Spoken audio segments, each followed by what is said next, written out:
नमस्कार नमस्कार नमस्कार। मेरा नाम है राजीव कुमार बजाज यानी RKB और मैं हूं इस वक्त एडवोकेट प्रदीप नम्बियर जी के साथ। प्रदीप जी नमस्कार। नमस्कार सर, नमस्कार। और प्रदीप जी और मैं हम दोनों हैं एज यूजुअल नेशन नाउ पर। नेशन नाउ हमेशा आपके साथ। आप सबको हमारी तरफ से जय हिंद, जय महाराष्ट्र, जय भवानी, जय शिवाजी, वंदे मातरम। वंदे मातरम। जय सिया राम, हर हर हर महादेव। हर महादेव। चाइनीज में नी हाओ, जापानीज में कोनिचिवा। प्रदीप जी आगे आप। Abariako Jambo to our viewers in East Africa, South Africa, the continent of Africa, wherever they speak Swahili. Bharat माता की जय, जय Hind. Pradeep ji, Jai. so we are still nowhere near solving the case of Baba Siddiqui in spite of the fact that 5 people have been arrested. 5 लोगों को arrest कर लिया गया है प्रदीप जी, और अभी तक किसी को मालूम नहीं पड़ रहा है कि असल में है क्या। 5 accused को पकड़े, that is just numbers, sir. Ji. We have not arrived, the police has not arrived, the brain behind it, why is it happened?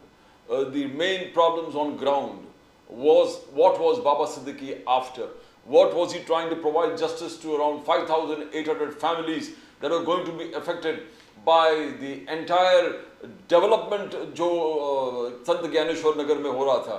There was no talk about rehabilitation of 5,800 families. तो ये सब बहुत for any MLA बहुत दुखदायक है कि अपने क्षेत्र में अगर ये 5,800 फैमिलीज को वो रिहेबिलिटेट नहीं कर पाएंगे, उनको खुद मालूम नहीं है इनको कहाँ लेके जाएंगे, तो then it's a big problem. He has to face elections next time. How is he going to do it? दुरुस्त बात, एब्सोल्युटली करेक्ट। और वो लोग अगर जाएंगे तो किसके पास जाएंगे प्रदीप जी? जो अपना इलेक्टेड रिप्रेजेंटेटिव है उसी के पास आएंगे ना, और किसके पास जाएंगे? सीधी सादी बात है। बाबा सिद्दीकी साहब जो हैं वो पुराने मतलब काफ़ी ठीक है, इस बार जीत के नहीं आए, लेकिन उनके साहबजादे तो जीते हैं ना वहाँ से। ज़ीशान सिद्दीकी जो हैं, he has one from there, तो लोग उन्हीं के पास जाएंगे ना कि भाई आप हमारी मदद कीजिए। तो उन्होंने मदद करी। पूरे BKC, Bharat Nagar, Sant Dnyaneshwar Nagar, Bandra East was Baba Siddiqui's constituency, Zeeshan Siddiqui's constituency, and वहाँ के लोगों को न्याय दिलाना था। वहाँ के लोग, भारत नगर के लोग से आज मैंने बात किए, वहाँ के अलग अलग सोसाइटी के लोग हमसे कहा कि हम लोग बाबा सिद्दीकी, ज़ीशान सिद्दीकी को अप्रोच किए कि ये जो भी हो रहा है वो इलीगल हो रहा है। तो बाबा सिद्दीकी, उनका जो इलीगल डेमोलिशन होने वाला था उसको Baba Siddiqui, Zeeshan Siddiqui and Varsha Gaikwad, of all persons, Varsha Gaikwad was there in Bharat Nagar to stop the illegal demolitions. Whether you give us a plan before demolishing any single tenement where Bharat Nagar is concerned. और सबसे बड़ी बात यहाँ पर यह है कि मैं बिल्कुल क्लैरिफाई करना चाह रहा हूँ कि एक बड़ी रिपोर्ट चल रही है हर जगह पे, बेस्ड ऑन दी कन्फेशन और based on the media confession in UP of one of the accused in the Baba Siddiqui case. एक बाबा सिद्दीकी केस में अक्यूज जो है वो इन भाई साहब को यूपी पुलिस ने भी अरेस्ट किया है, और यूपी के पुलिस वाले वहाँ पे सारे खड़े हुए हैं वहाँ पे, और वो इंटरव्यू दे रहे हैं सबको माशाल्लाह जैसे कि वो फिल्म स्टार हो, और वो वहाँ पर कह रहे हैं कि बाबा सिद्दीकी के ऊपर मकोका लगा हुआ था। MCOC आज तक कभी बाबा सिद्दीकी के ऊपर नहीं लगा है, ये बता दूँ। और वो ये रिपोर्ट कहाँ से आई ये भी आपको बता दूँ। एक शख्स है अहमद लंगड़ा, पता नहीं आप लोग जानते कि नहीं। ये अहमद लंगड़ा साहब जो हैं पुलिस के इन्फॉर्मर भी थे, और ये कहा जाता है कि छोटा शकील के ये फ्रंटमैन हुआ करते थे। ये बात है कोई प्रदीप जी 2013 की बात है, जब अहमद लंगड़ा ने बाबा सिद्दीकी को थ्रेटन किया छोटा शकील के बिहाफ पे। एक शम्स अंसारी और ये वो जो बिजनेसमैन हैं, और जनाब जो क्या नाम है इनका, शम्स अंसारी सैयद और अहमद मंसूर यानी अहमद लंगड़ा, इन लोगों ने बाबा सिद्दीकी को थ्रेटन किया कि बैंड्रा का कोई प्रोजेक्ट था उस बिल्डिंग को लेकर के। उन्होंने कहा ये वर्ड्स थे उनके बाबा सिद्दीकी को कि या तो इस प्रोजेक्ट से हट जाओ या फिर रामगोपाल वर्मा एक पिक्चर बनाएगा, एक था MLA। इसको लेकर के Baba Siddiqui went to the police, had Ahmed Langda arrested. Ahmed Langda and Shams Ansari Syed, they were both arrested in 2013 under MCOCA। ये MCOC की बात वहां से आई है। बाबा सिद्दीकी के ऊपर नहीं लगा था, बाबा सिद्दीकी ने अहमद लंगड़ा और शम्स अंसारी सैयद के ऊपर लगवाया था। वो दोनों के दोनों छोटा शकील के लोग थे, याद रख लीजिए। तो मेरा ये कहना है कि look at the way things are twisted and turned and distorted. अगर जरा सी भी कोई रिसर्च कर लेता उनको मालूम पड़ जाता। उसके बाद फाइनली अहमद लंगड़ा वाज आउट एटसेट्रा एटसेट्रा। और ये भी कहा जाता है कि भाई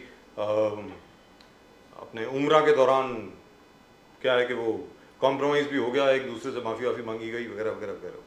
लेकिन एक चीज़ है Pradeep ji, very important, sorry I got a bad throat like most people in Bombay. Our AQI, by the way, is now even worse than Delhi. That's a great compliment for Bombay. Mumbai की पोल्यूशन इतनी बढ़ गई है कि हम दिल्ली के भी आगे निकल गए हैं। मेरा ये कहना है कि साहब बैंड्रा जो जगह है ना, बैंड्रा वेस्ट और अब Bandra east Pradeep ji, this was the fiefdom of Baba Siddiqui. यहाँ पर आज तक ना डी कंपनी, ना कोई और कंपनी, ना कोई वगैरह वगैरह कंपनी बाबा सिद्दीकी की परमिशन के बगैर एंटर कर पाई। ये बहुत मलाल था बहुत लोगों को प्रदीप जी। और जो आप कंपनीज के आप नाम बता रहे थे ना, अलग अलग नाम जो इन्वॉल्व है, हनुमान नगर की रीडेवलपमेंट में, भारत नगर की रीडेवलपमेंट में, संत ज्ञानेश्वर नगर की रीडेवलपमेंट में, इन सब लोगों ने कार्टेल बनाया और उस कार्टेल के चलते ये तय हुआ था कि यहाँ से ये जो 23 के 25,000 लोग हैं इनको उठा करके फेंक दिया जाएगा। कहाँ फेंका जाएगा किसी को मालूम नहीं है। And Baba Siddiqui and his son were opposing that. आज भी अगर आप देखें, जीशान सिद्दीकी ने वही लिखा है कि कभी कभी क्या होता है, बहुत सारे गीदड़ इकट्ठे हो जाते हैं और शेर को धोखे से मार देते हैं, लेकिन शेर का बच्चा शेर ही होता है। और मैं इंतजार कर रहा हूं तुम्हारा, तुम्हें जो करना है करो। This is what Zeeshan Siddiqui is said. Sir अभी यहाँ पर जो आपने कहा कि बैंड्रा ईस्ट, बीकेसी, संत ज्ञानेश्वर नगर और भारत नगर में जी नाउ इन्वेस्टिगेशन एक्चुअली ये होना चाहिए कि ये वैलर ग्रुप को ये कॉन्ट्रैक्ट किस प्रकार से मिला है। How did Valor group get this 10 lakh 10 एकड़ जमीन पे ये 1000 की 5 स्टार होटल बनाना, 1000 रूम्स, 1000 की रूम्स एंड अलग अलग। और इसमें वैलर ग्रुप को जमीन खाली करने का कॉन्ट्रैक्ट था एंड L&T उसमें पूरे मैंशंस और बिल्डिंग्स, प्रीमियम एस्टेट्स उसमें बना देंगे, डेवलप करेंगे। तो ये डेवलप करने का काम L&T को दिया था, L&T रियल्टी, और खाली करने का काम Valor group. And Valor group is the old DB realty group, that is Shahid Balwa and Vinod Goenka. Now बात यह है कि ये खाली करने का कॉन्ट्रैक्ट वैलर ग्रुप को मिला है। ये वैलर ग्रुप नाम चेंज करके, यानी प्लानिंग जिस प्रकार से किया है वो सोचने वाली बात है कि ये एक शिव इंफ्रा LLP एक ही साल पहले ये फेयर ग्लो रियल्टी, और ये fair glow realty is also Shahid बलवा कंपनी, उसका नाम चेंज करके शिव इंफ्रा LLP रखता है जी। और शिव इंफ्रा LLP में अचानक डायरेक्टर्स बन जाते हैं जो RC ग्रुप है। RC group from Kurla near Shital Talkies, they become directors of this company, and after getting the contract, this company is taken over by Valor. तो दोनों जगह एंट्री शाहिद बलवा स्टार्टिंग से under deception and disguise. Then you got the RC group, Mr. Chavan entering it, and after the contract is getting, Valor group in April 2024 takes over 50% stake in RC group का Shiv infra. तो यही अपने ही दो company नाम बदल के एक contract ले लेते हैं दूसरे के हाथ से और वापस वो कंपनी टेक ओवर कर लेते हैं। Now all these things require investigation and nobody is going in this direction. And nobody is going in this at least from whatever is in the media, this angle is not being investigated Totally at not. the moment. Yes sir. और ये हम लोग पहले दिन से, Exactly. Vijayadashami वाले दिन से हम लोग इसी की बात कर रहे हैं। Exactly. कि भाई ये दिस क्या है, वो बिश्नोई साहब जो हैं, ये वो रेड हेरिंग है। And this is got really and truly has nothing to do with what may have actually happened, because it doesn't make sense. Because if you remember, Baba Siddiqui वो शख्स हैं, I mean he may have let his guard down or something like that, may not have been aware of what was happening and so on and so forth, and he was caught off guard. Let's be very clear. Otherwise, he usually used to be very careful. मुझे अभी तक याद है प्रदीप जी, I had gone to the Otters Club with him. This was I think हम sir इन केबलनेट की बात है, इन मुंबई की बात है कि बाबा सिद्दीकी साहब आए, उनका यार राजीव आपसे मिलना है। तो आपको याद है हमारे साथ एक हुआ करता था, बहुत बड़ा डिस्ट्रीब्यूटर था हम लोगों का, खुसरो खान, खुसरो याद है ना आपको? खुसरो वो भोपाल चला गया था फिर उसके बाद। तो Khusro took me over to the authors club to meet Baba Siddiqui. And Baba Siddiqui insisted on sitting on a chair which was facing the door so that he could see who was coming in, who was not. तो मैंने कहा क्या है, आपको डर है किसी से? क्या कोई कहता यार वो अब लाइफ ऐसी है, life is very uncertain. Please remember, he had entered the SRA, that is the Slum Rehabilitation Authority projects only at around that time, 98-99 की बात है. तो ये बहुत केयरफुल हुआ करते थे बाबा सिद्दीकी जो है. He used to be very aware of his security, very aware of where he was, and he would be very careful about where he was going. This is the first time really that I think he was caught off guard, probably because there was Durga Puja, there was Durga Visarjan, and there was Dashera, both on the same day. So I think it caught him off guard. But in any event, we hope the investigation really and truly goes in the direction it ought to unravel the truth. So, yeah, but I hope it does. Do you think it will, Pradeep? No, I want to know because ये angle sir जो हम लोग बार बार discuss कर रहे हैं. How is Rajaram Chauhan group, ये जो Shiv infra river walk LLP, उनका एड्रेस है जो आज के तारीख में नबील पटेल और Ashish Mittal ji. And Nabil Patel has always been Shahid Balwa's companies, he has been a director all the time, and they have got the registered address at Grand Residency, that is RC Group की जो headquarter है, वहाँ पर ये इनके Weren't office they है. involved, Pradeep ji, in that Dhobi Ghat redevelopment also? These guys? नहीं, Rajaram Chauhan group नहीं, मैं राजाराम चौहान की बात नहीं कर रहा, मैं नबील पटेल और शाहिद बलवा की बात कर रहा हूँ. Shahid DB Realty, the part of DB Realty. Correct. DB Realty ji. was चलिए, बोरीवली से लेके we'll talk more about that. Bandra east से लेके सब जगह. As we promised you, we're not going to leave this story, all right? A, because Baba Siddiqui was a very dear friend, and B, killing of an MLA like this, right in the open, it does not augur well for the city of Mumbai. And we want the real killers, the people who really planned out this murder, who are the people who stand to gain, to be arrested. Pradeep ji, And the investigation going on the wrong track. That is the most ji. important thing. Now you were just highlighting Salman Khan.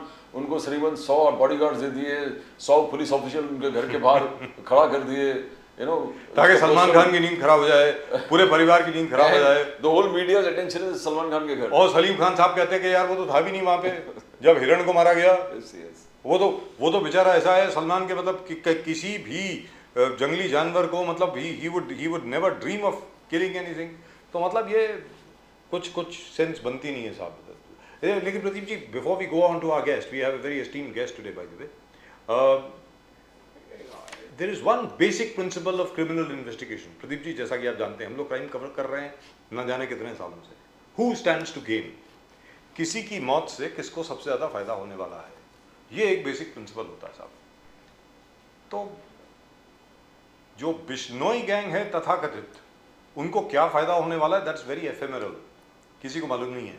लेकिन ये gang of builders जो है, इनको क्या फायदा होने वाला है वो सबके सामने. ये 20,000 करोड़ के करीब का प्रोजेक्ट है. तो मुझे लगता है इस पे जरा और तफ्तीश और तहकीकात होनी चाहिए. That's what I think. The police is investigating the SRA जो FIR registered on Zeeshan Siddique, वो एंगल भी ले रहे हैं. आफ्टर टू मच लोग के जब पूछने लगे कि क्या इन्वेस्टिगेशन कर रहे हैं, police is been looking into that investigation, that direction also. उस चीज को भी अपने स्क्रूटिनी और इन्वेस्टिगेशन में रखेंगे, बट उससे रखेंगे. Right, we'll discuss that again, but at the moment with us, and we will come back to the Baba Siddiqui case, so hang around. At the moment with us, इस वक्त हमारे साथ हैं एक बहुत ही important guest, Shraddha Rangar. She's brought laurels to the country. She has just won a gold medal and 3 silver medals in the World Championships in Uzbekistan. She's a kickboxer, also a taekwondo expert, and even Brazilian jiu-jitsu. So this is absolutely amazing. And so how come, Pradeep ji, we haven't heard of her? Let's ask her. She's from Faridabad. Shraddha ji, namaskar. नमस्ते. नमस्कार बेटे, नमस्कार. नमस्ते. बेटे, आप 4 medal जीत कर आए, 1 gold medal और 3 सिल्वर. मतलब आपकी शक्ल तो, आपकी तस्वीर तो हर अखबार में होनी चाहिए थी, फ्रंट पेज पर होनी चाहिए थी. आपको तो मतलब हर जगह पे प्राइम मिनिस्टर साहब को बुलाना चाहिए था अपने घर में, वगैरह वगैरह वगैरह. तो आप जरा अपने बारे में बताएं हमें कुछ. कब से शुरू हुआ? हमने सुना 12 साल की उम्र से आप मार्शल आर्ट्स कर रही हैं, आप क्रिकेटर बनना चाहती थी। वैसे आप पैदा हुई फरीदाबाद में, लेकिन ओरिजिनली आप पहाड़ी हैं शायद, जहां तक मैं जानता हाँ हूँ। जी। जी, तो अपने बारे जी। में बताएं जरा प्लीज, अपने स्कूल के बारे में बताएं, और मार्शल आर्ट्स कब से शुरू किया, कैसे शुरू किया, वो जरा बताएं प्लीज, बोलिए। मैं जब 12 साल की थी मैंने तब खेलना शुरू करा था। जी फिर स्कूल में मेरे ताइक्वांडो वाले सर थे, उन्होंने मुझे बोला कि तुम ज्वाइन करो, तुम अच्छा किक्स करते हो। तो I was not confident enough कि मैं कर सकती हूँ, क्योंकि इतना कोई सपोर्ट नहीं था और आसपास सिर्फ यही देखने को मिलता था, बच्चे बाहर खेल रहे हैं या फिर पढ़ाई में ध्यान दे रहे हैं। तो ना कोई गाइडेंस थी, ना कोई सपोर्ट था। बट फिर भी मैंने खेला, डिस्ट्रिक्ट, स्टेट, नेशनल, इंटरनेशनल में गोल्ड लाई। फिर उसके बाद मैंने देखा कि जो मेरे को मेन करना था वो था ट्रिकिंग, एक्सट्रीम मार्शल आर्ट्स जिसको कहते हैं, जो जी कि इंडिया में इतना प्रचलित नहीं है, बट बाहर देशों में उसका मतलब बहुत दबदबा है। तो मैंने वो स्टार्ट करा, और वैसे भी इंडिया में इतना है नहीं किसी भी स्पोर्ट का इतना। तो मैं मार्शल आर्ट्स में स्टार्टिंग से जाना चाहती थी। पहले क्रिकेट करा, फिर उसके बाद इतना घर वालों ने बोला कि नहीं, तुम थोड़ा अपने आप को स्ट्रांग बनाओ, मार्शल आर्ट्स वगैरह में जाओ, क्योंकि आजकल लड़कियों को वैसे भी सीखना बहुत ज़्यादा ज़रूरी है, खुद स्ट्रांग बनना बहुत ज़्यादा ज़रूरी है। तो मैंने फिर मार्शल आर्ट स्टार्ट किया। मार्शल आर्ट स्टार्ट किया, लेकिन घर वालों का क्या रिएक्शन था? श्रद्धा जी इस वक्त हमारे साथ हैं, श्रद्धा रानगढ़। वो अभी अभी जो उज्बेकिस्तान में वर्ल्ड चैंपियनशिप हुई है उसमें 1 गोल्ड मेडल और 3 सिल्वर मेडल जीत करके आई हैं। तो घर वालों का क्या रिस्पॉन्स था, पहले ये बताएं, क्या बोला घर वालों ने जब आपने मार्शल घर आर्ट शुरू कर दिया? हाँ जी, घर वाले शौक थे, मतलब उनको नहीं लगता था कि मैं, क्योंकि मैं बचपन से ही बहुत ज़्यादा चुप चुप रहने वाली लड़की हूँ, लाइक इतना नहीं बनती थी मेरी किसी से भी, शांत रहती थी और दोस्त भी इतने नहीं बनाती थी। तो घर वालों को लगा था कि कुछ दिन का शौक है, थोड़ा खुश हो जाने दो, फिर उसके बाद पढ़ाई पे ध्यान दे लेगी। बट मेरा ऐसा नहीं था, मेरे को भी नहीं पता था कि मैं इतना आगे तक जाने की सोच सकती हूँ। लेकिन फिर घर वालों ने देखा कि मैं धीरे धीरे सीरियस हो रही हूँ, तो उन्होंने भी सपोर्ट करना शुरू कर दिया। Pradeep ji. Shraddha ji, violent, this is a violent sports, एक प्रकार का वायलेंट स्पोर्ट, और इस देश में girls usually don't go for this. Girls तो माइल्ड स्पोर्ट्स है, जैसा हमने मैक्सिमम देखा था कि पीटी उषा गई थी, वो 100 मीटर्स 400 मीटर्स वो, और बहुत सारे उनके साथ ऐसे बहुत सारे थे, तो रनिंग और एथलेटिक्स में थे। ये फिजिकल और वायलेंट काइंड ऑफ स्पोर्ट्स में किस प्रकार से ये एक प्रेरणा कहां से मिला? अचानक ये अंदर से इंस्पायर हुआ कि क्या आप किसी को देख के इंस्पायर हुआ? मुझे बचपन से ही बुक्स पढ़ने का बहुत शौक है। मैंने ब्रूस ली की बायोग्राफी, जैकी चैन की biography as a stunt artist, ये सब पढ़ रखा है। तो मैं उनसे बहुत ज़्यादा इन्फ्लुएंस हुई। मैं चाहती थी कुछ ऐसा करना, लाइक जो कोई भी ना करता हो। और मैं कोई एक इवेंट नहीं खेलती हूँ, मैं मल्टीपल इवेंट्स खेलती हूँ, 4-4 इवेंट्स, 5-5 इवेंट्स, जिसमें मैं कोशिश करती हूँ मैं 4-4 गोल्ड लाऊं। और वायलेंट, बहुत ज़्यादा वायलेंट है, चोट भी बहुत ज़्यादा लगती है, इवन लाइफ रिस्क भी है कि अगर इधर उधर लग जाए या आपको फिर लगी है कहीं। चोट बेटे? बहुत बार, लाइक लिगामेंट में इंजरीज आता है, रिस्ट में इंजरीज आता है, पंच करते हुए इंजरीज आता है, एंकल में इंजरीज आता है। इंजरीज तो पार्ट है गेम का। तो ताइक्वांडो वगैरह में तो वो तो पहनते हैं ना, वो आपको क्या बोलते हैं उसको, गार्ड्स। गार्ड्स वगैरह गार्ड्स पहनाते हैं आपको वगैरह, उससे मतलब सेफ नहीं रहते क्या कि उसके सेफ बावजूद रहते लगती हैं। है?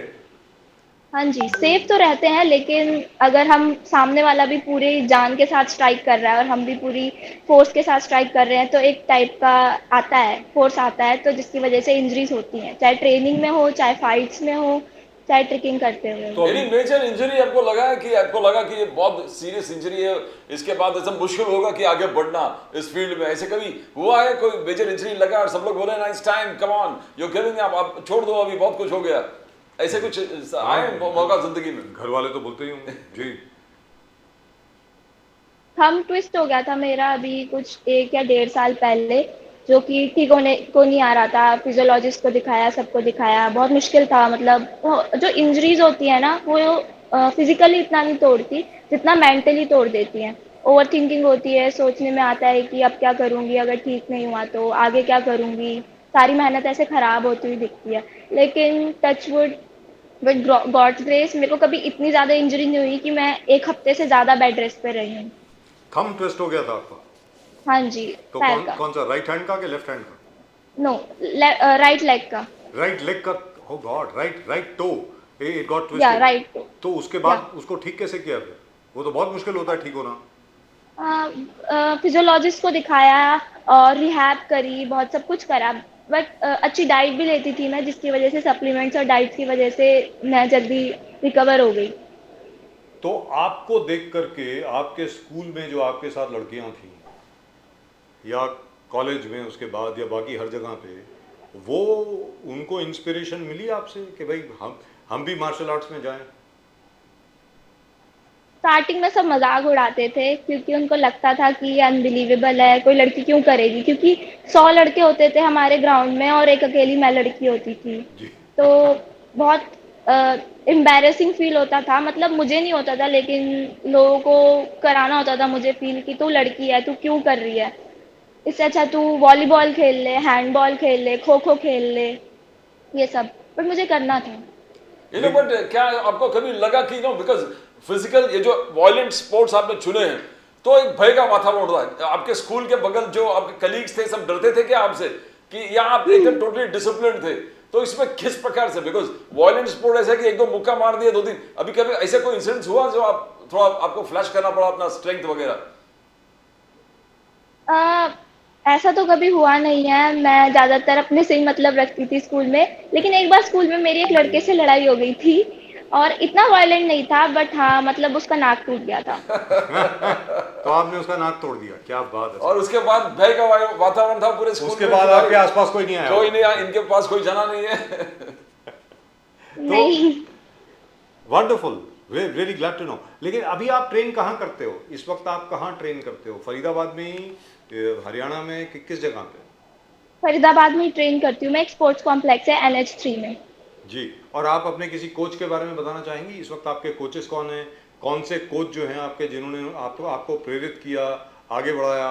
और आज की तारीख में क्या हरियाणा स्टेट गवर्नमेंट, क्योंकि हरियाणा स्टेट गवर्नमेंट तो बहुत ज़्यादा कोशिश करती है कि लड़कियां जो हैं हरियाणा की वो आगे बढ़ें, इतने मेडल लेकर के आए। आप देखिए ना, जितनी भी रेसलर्स हैं हमारी, जितनी भी बॉक्सर्स हैं, सारी हरियाणा की हैं। बताएं ज़रा इसके बारे में, क्या कोई सरकार की तरफ से आपको कोई मदद मिली है?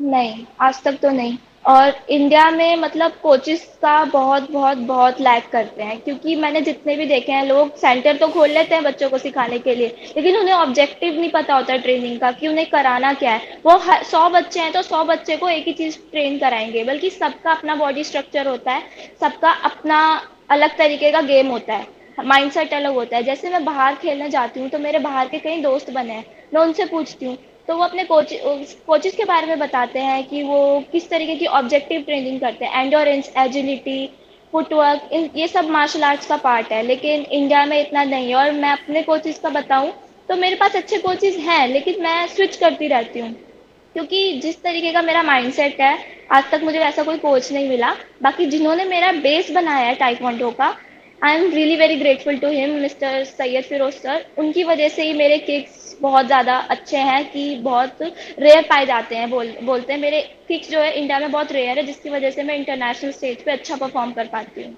You are saying that infrastructure is there, coaches नहीं है, कोचेस नहीं है, वो नेक्स्ट लेवल तक पहुंचाने वाले कोचेस नहीं है। But it's amazing, in spite of this आप वहां पर जाके मेडल जीत के देश के लिए लेके आए। तो आप ये कोचेस, इंफ्रास्ट्रक्चर है, you admitting that infrastructure is there, but coaches next level लेके जाने के लिए कोचेस नहीं है। जी। So you think the government is working on that? Because Prime Minister Modi तो बहुत स्पोर्ट्स, प्रो encouragement और स्पेशली गर्ल्स और बच्चियों का बहुत प्रोत्साहन करते हैं प्राइम मिनिस्टर, हर फील्ड में देखें।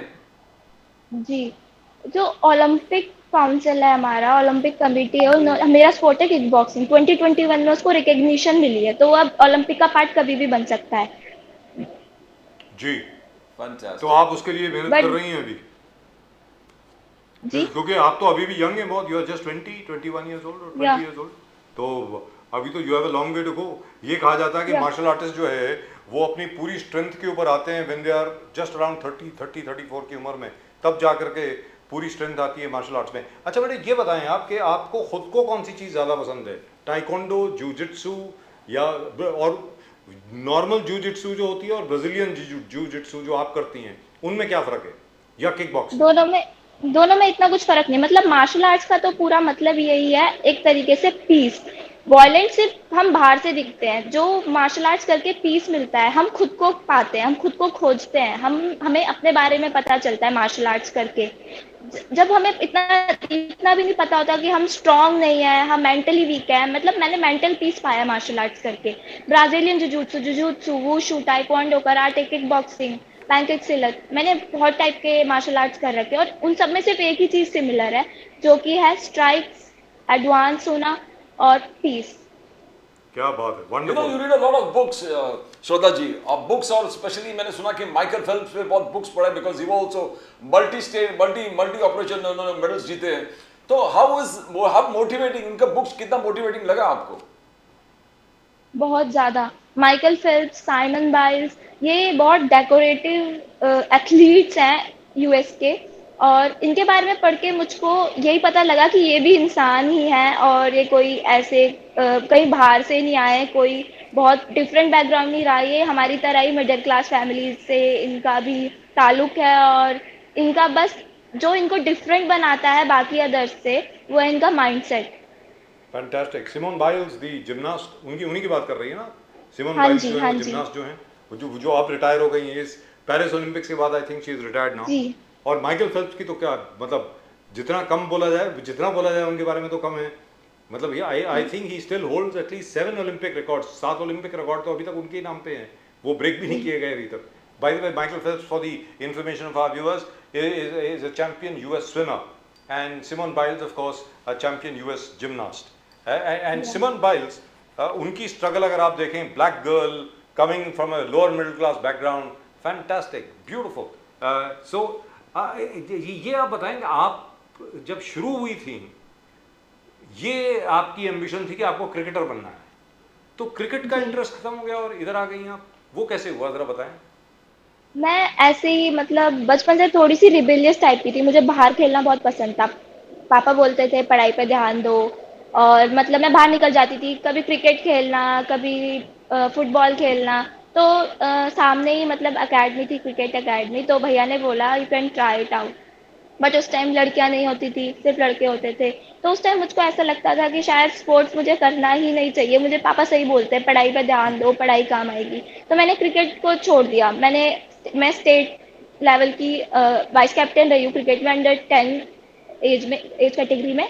उसके बाद मैंने छोड़ दिया। फिर पापा बोलते थे कि पापा भी बहुत ज़्यादा इन्फ्लुएंस थे ब्रूस ली, विद्युत जामवाल, जैकी चैन, पैकमैन, इन सब से। तो उन्होंने बोला तू मार्शल आर्ट्स ट्राई कर सकती है, क्योंकि स्ट्रांग बनने में कोई You वो know, नहीं है। Absolutely wonderful. विद्युत जामवाल से कैसे इंस्पायर हुआ? Because I see a lot of things about kalari fight, जो केरल के मार्शल आर्ट्स है, उसमें I think Vidyut is very very, तो you tried the Kerala's kalari fight show also? Yes, yes. अच्छा लगा आपको? बहुत, मतलब जो मेरा स्पोर्ट है, जो मेरे 4 इवेंट है, वो कलारीपेट्टू से ही निकल के आए हैं। जो इवेंट है वो उसी से ही बहुत ज़्यादा ताल्लुक रखते हैं, मेल रखते हैं। क्या और ये बात है। क्रिकेट आप जब खेलते थे, अभी क्रिकेट भी इंटरेस्ट, अब खेला है तो आपको इंटरेस्ट भी होगा। Who is your fans? आप किसको अच्छा लगता है? Whom do you like play seeing from the current lot? आपको लगता है कि he is the best player? किसको अच्छा whom do you like in Indian cricket team? Instead of Virat Kohli and Rohit Sharma, maybe, या विराट कोहली। अच्छा, Virat. I and what like about the Virat Kohli. Girls, और लड़कियों में? लड़कियों में मैं स्मृति। स्मृति मंदाना, स्मृति मंदाना की बात कर रही है ना? या या हाँ, वंडरफुल, एब्सोल्युटली। अब आगे क्या प्लान है? एक तो उज़्बेकिस्तान में जब आपने मेडल्स जीते, उसके बारे में ज़रा बताएं चलते चलते। ये 4 कौन से इवेंट थे, किस प्रकार आपने फाइट किया, आपके अपोनेंट कैसे थे, टफेस्ट मैच कौन सा था, उसके बारे में ज़रा बताएं please. Toughest match was against Singapore and in which event? बहुत बहुत सारी कंट्रीज थे, और लाइक वर्ल्ड कप था वो, तो इतना मुश्किल, इतना आसान तो था नहीं, मुश्किल ही था ऑफ कोर्स। और 4 इवेंट थे, बैक टू बैक इवेंट्स में मेरे को खेलना था। और लाइक सबका मतलब एजिलिटी, एंडोरेंस इतना अच्छा था, वो 2-2 3-3 मिनट परफॉर्म कर रहे थे, खेल रहे थे। और जो मेरे इवेंट्स हैं, वो जो एंशियंट हिस्ट्री में हमारे इंडिया में परफॉर्म किया जाता था, ट्रेन किया जाता था। इवन जो महाभारत में अर्जुन थे, उन्होंने अज्ञातवास में एक प्रिंस को भी उस आर्ट को सिखाया है, जी। जिसमें तुम एक टाइप का फॉर्म है मार्शल आर्ट का, ट्रेडिशनल मार्शल आर्ट बोला जाता है इसको। तो एक का नाम है क्रिएटिव फॉर्म, एक का नाम है म्यूजिकल फॉर्म, और जो दो ऐसे सिमिलर है वो है with weapon, musical form with weapon and creative form with weapon. And ये जो अभी आपके नेक्स्ट स्टेप क्या है? What do you think after doing this? किस प्रकार से आप मोटिवेट, और कोई मोटिवेशन तो होगा स्पोर्ट्स में, you know, whenever you have कि यू नो ये माइलस्टोन इस एथलीट ने किया, या this is a star sports player, I want to emulate him, ये मेरा गोल होगा, कोई गोल है आपका? I want to be a world champion. The world India से champ- आज तक कोई भी नहीं बन पाया है। Fantastic, absolutely fantastic. आपने कहा कि आपके टफेस्ट ओपोनेंट जो थे वो सिंगापुर के थे, तो उसके बारे में जरा बताएं, उस मैच के बारे में। काफी मुश्किल था, लाइक कट टू कट की टक्कर थी, और मैंने उसको पहले भी हरा रखा है एक इवेंट में, तो इतना मुश्किल नहीं था। लेकिन इतने सारे कंट्रीज थे, सिंगापुर, इटली, कंबोडिया, बहुत सारे थे लाइक। और जो एथलीट्स थे खासकर, जी। उनका सब कुछ मतलब बहुत बेटर था मुझसे, लेकिन इतना था कि मैंने जितनी मेहनत करी है, मैं जितना कंसिस्टेंट रही हूँ, डिसिप्लिन रही हूँ, तो कहीं ना कहीं काम आएगा। क्या बात है तो साहब, आपका जबरदस्त। हार्डवर्क सुना, 4 बजे सवेरे उठ के आप अपना पूरा परफॉर्मेंस चालू कर देते हो, अर्ली मॉर्निंग 4:30, दैट्स इट। क्या शेड्यूल Yes. क्या आपका रोज का? मैं 6 days अ वीक ट्रेन करती हूँ, जो कि मैंने अपने शेड्यूल में, अपने रूटीन को बांट रखा है 3 हिस्सों में, मॉर्निंग, आफ्टरनून, इवनिंग। मॉर्निंग में एजिलिटी, इंड्योरेंस, स्ट्रेंथ, इन सब की ट्रेनिंग होती है मेरी। आफ्टरनून में फुटवर्क एंड फ्लिप्स, ट्रिकिंग, ये सब कुछ। और इवनिंग में स्पारिंग और फाइट ट्रेनिंग और परफॉर्मेंस ट्रेनिंग। तो कोचेस कौन है अभी आपके जो स्ट्रेंथ ट्रेनिंग वगैरह जो आपको देते हैं, because that is very Strength- important, otherwise you can enjoy yourself. जी। या स्ट्रेंथ ट्रेनिंग मैं कर रही हूँ अभी अंडर अजय सर के, एंड मिस्टर अजय। एंड मैं आफ्टरनून में जो मैं फ्लिप सेशन करती हूँ, वो मैं सुशील सर के अंडर कर रही हूँ। एंड जो इवनिंग सेशन, स्पारिंग सेशन है, वो मैं सचिन सर के अंडर करती हूँ। But this would be very expensive, जो आप बोल रही हैं, this cost a lot of money. तो who is supplying the funds, जो फंडिंग कहाँ से आ रही है?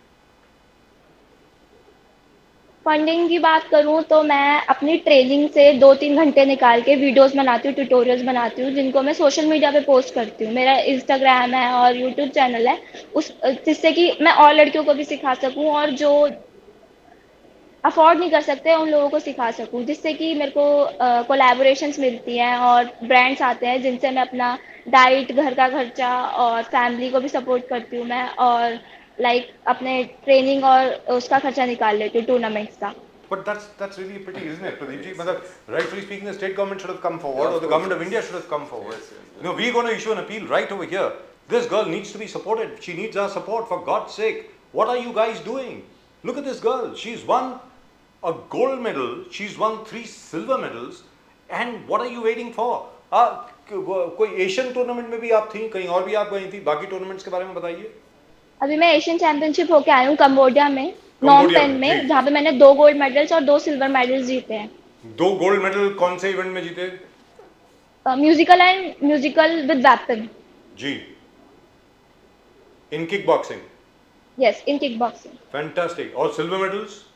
2 सिल्वर मेडल्स मैंने जीते हैं, creative form and creative form with weapon. तो what is the difference, just for the information of our viewers and my own information, जरा समझाएं दोनों में डिफरेंस क्या होता है? Are you still competing with somebody else, और are you just performing on your own? बताएं। We are performing in our own, but difference ये है कि जो दूसरे होते हैं वो तुम्हारे सामने ही परफॉर्म करते हैं, लेकिन उनकी टर्न आती है तुम्हारे बाद।